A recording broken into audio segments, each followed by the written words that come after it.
پیارے بچوں، باجی سمرین کی طرف سے خوش آمدید۔ آپ سن رہے ہیں دلچسپ کہانیاں۔ آئیں آج کی کہانی سنیں اور لطف اندوز ہوں۔ مجوسی، متی 2 باب۔ یسوع ابدی بادشاہ۔ مشرق سے آئے ہوئے مجوسی مایوس ہو کر یروشلم میں بادشاہ کے محل سے نکلے۔ یہ وہ جگہ تھی جہاں انہوں نے نئے پیدا ہونے والے بادشاہ یسوع کو ڈھونڈا۔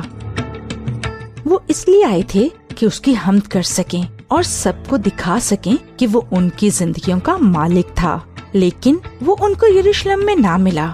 جب وہ شہر سے نکلے تو اندھیرا ہو چکا تھا۔ ہیرودس بادشاہ اتنا اداس کیوں تھا؟ اور وہ کیوں یہ جاننا چاہتا ہے کہ ستارہ کب نظر آیا؟ وہ رہا پھر سے وہ ستارہ جس نے ہمیں یہ بتایا کہ یہودیوں کا بادشاہ پیدا ہوا ہے۔ بابل سے آنے والے وہ لوگ بہت خوش تھے جب انہوں نے ستارے کو دیکھا۔ غور کیجئے، ستارہ آسمان میں ان کے آگے آگے چلا اور انہیں بیت لحم کا راستہ دکھایا۔ وہ ستارہ ایک خاص گھر کے اوپر جا کے رک گیا، کیونکہ اس گھر میں مریم اور یوسف چھوٹے بچے یسوع کے ساتھ رہ رہے تھے۔ وہ وہاں رہ رہے تھے اور مردم شماری کے بعد جب سب لوگ واپس چلے گئے تو انہیں رہنے کے لیے گھر مل گیا، اور اب وہ مجوسی اپنی تلاش مکمل کر کے اس جگہ پہنچ چکے تھے۔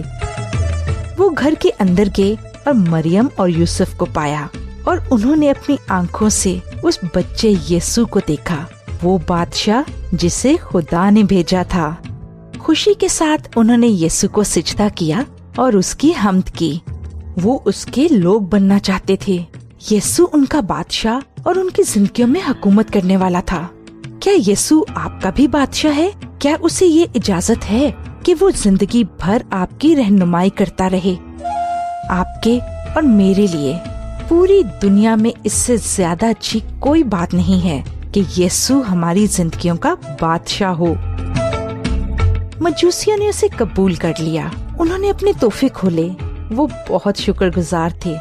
وہ ابدی بادشاہ کے لیے سونا، مر اور لبھان لے کر آئے تھے۔ سب سے قیمتی تحفہ جو ہمیں اسے دینا چاہیے وہ ہماری زندگیاں ہیں۔ جو بھی اپنی زندگی یسوع کو دے گا اسے بڑا انعام دیا جائے گا۔ اچھا بچوں، اب باجی سمرین کو اجازت دیں۔ خدا حافظ۔